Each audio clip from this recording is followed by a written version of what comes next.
Bago pong lahat, para sa iba pang balita, huwag po muna ninyong kalimutan mag-subscribe sa JB News, i-like at i-share at i-on na rin ninyo ang notification bell para updated po kayo.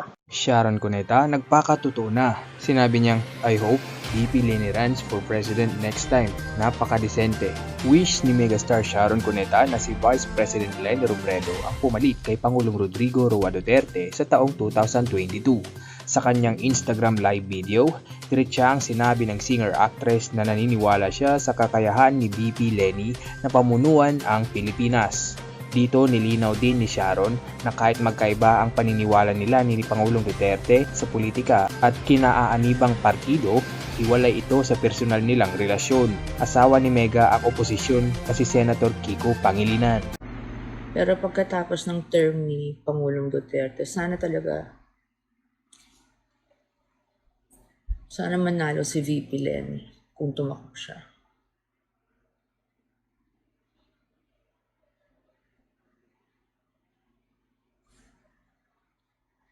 Baka sakaling bumalik ang pagkadesente ng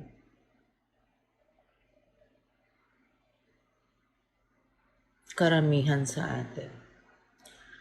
Sorry, I'm just so upset.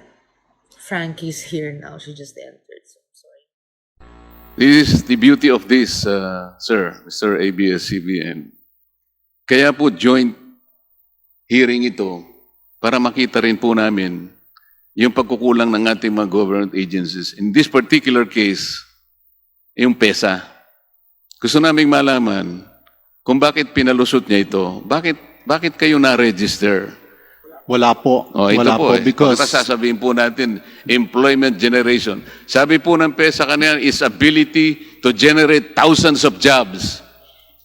Ang sineserbisyuhan lamang po niya, sinasabi ko na kanina, ABS-CBN Film Productions Inc., Sarimanok, Creative Programs. Isa lamang po ang kanyang kliyente, ito nga yung ABS-CBN Global Hungary. So kumita po siya 2018 sa Pilipinong peso, 2,679,475,631 pesos. Your Ang Honor, ginagawa lang po, Mr. Chair, magbebenta siya sa sarili niya. Kasi siya rin ang may-ari eh.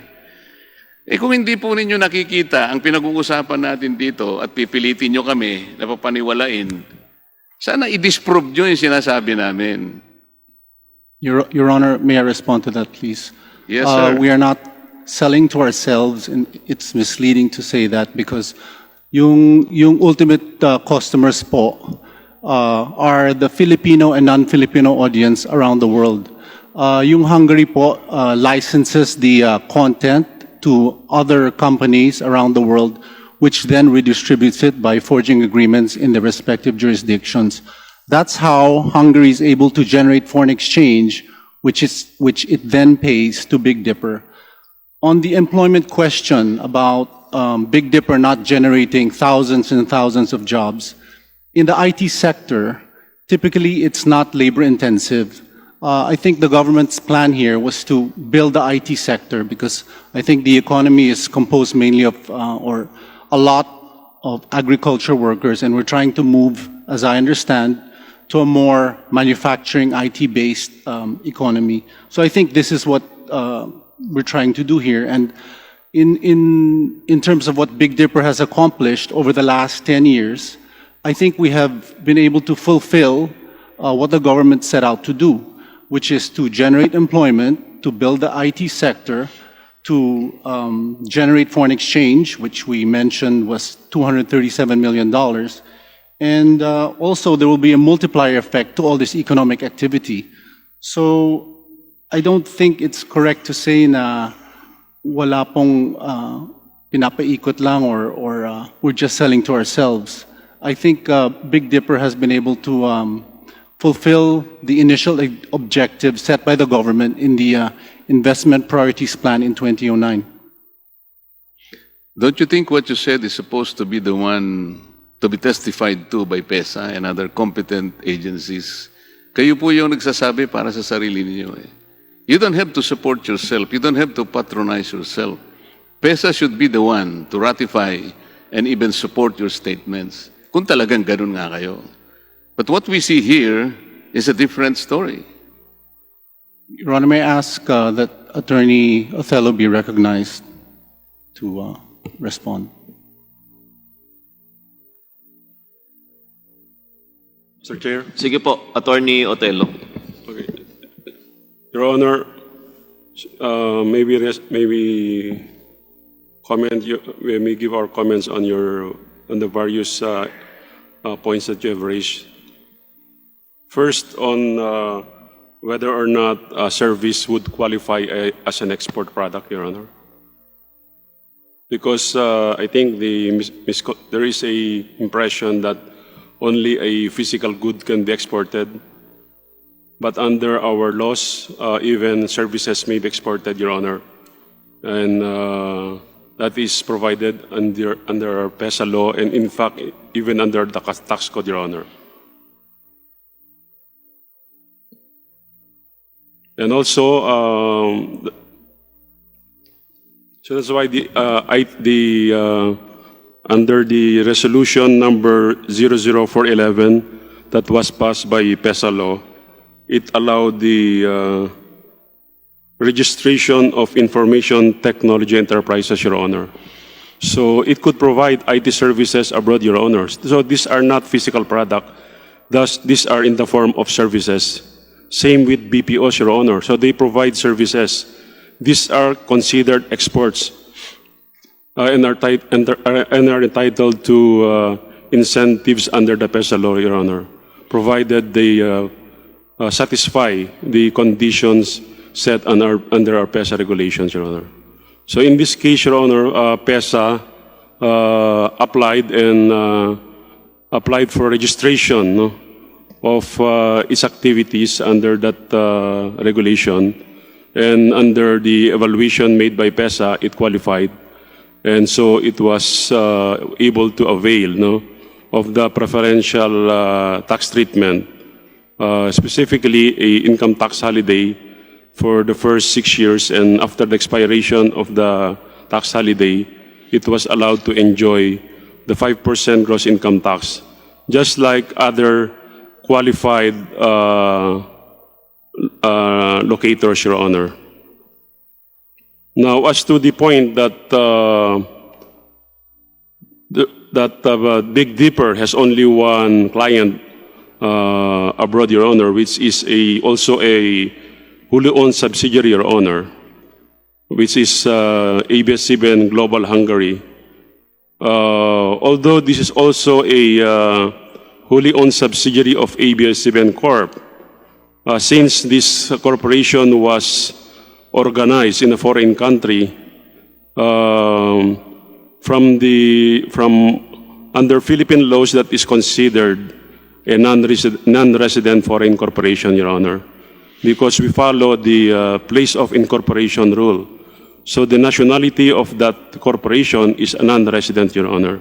So that if Big Dipper, which is a domestic corporation, sells to this non-resident foreign corporation, which is located abroad, then that sale of service by a resident to a foreign corporation located abroad is considered export, Your Honor.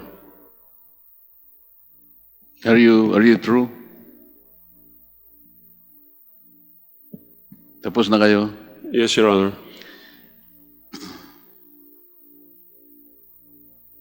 Di ba nakakapagtaka kung bakit sa Hungary po kayo nagpa-register ng ABS-CBN Global KFT? Magkano po ba yung tax rate sa Hungary?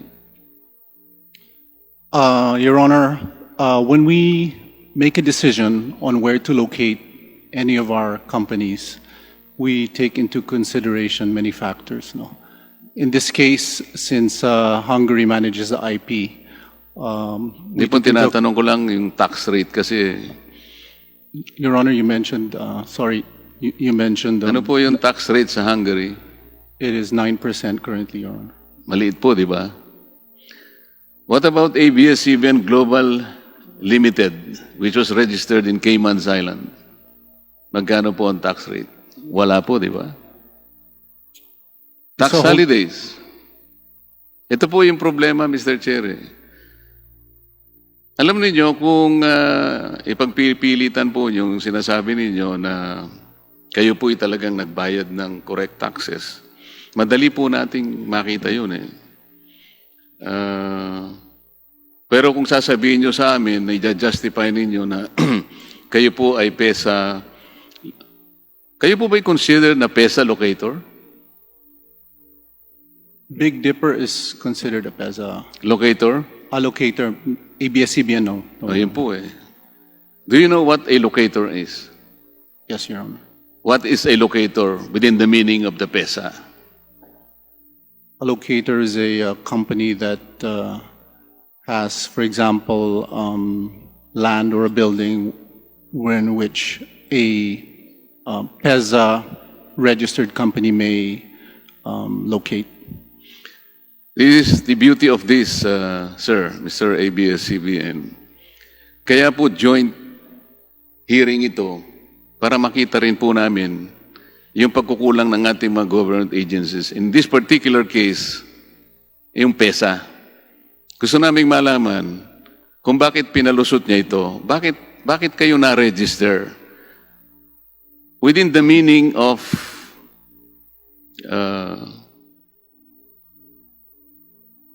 the objectives of PESA na kung saan dapat makinabang ang gobyerno sa maraming dapat na makakuha ng trabaho, makinabang sa pagpapalago ng ating ekonomiya. Wala po kaming nakita eh. Kaya gusto namin malaman, bakit kaya ni-register ng PESA?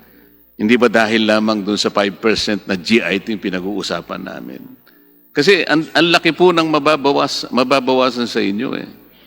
Kung hindi kayo registered, sinasabi ko nga kanina, maliwanag na ibe-base po ang pagbabayad nyo ng tax doon sa net income.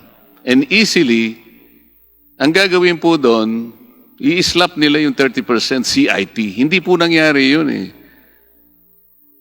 Parang ang nangyari, yung gross revenue no, nakalusot na eh. Hindi po ba nyo nakikita yung nakikita namin? Napakasimple po nung analysis dito eh. So, to us, Mr. Chair, Big Dipper was organized to simply act as a subterfuge para magiging understated po yung income as reflected in the difference between the two sets of revenues I presented earlier. Sa gross revenue po ng consolidated and the gross revenue of the parent company ABS-CBN, there is a difference of 186 billion pesos. This is the most intriguing question, Mr. Chair, that needs to be resolved. Huwag kalimutang i-like, i-share at mag-subscribe sa aming Liana Vlogs News YouTube channel. Muli, ako si Angelica de los Santos. Magandang araw.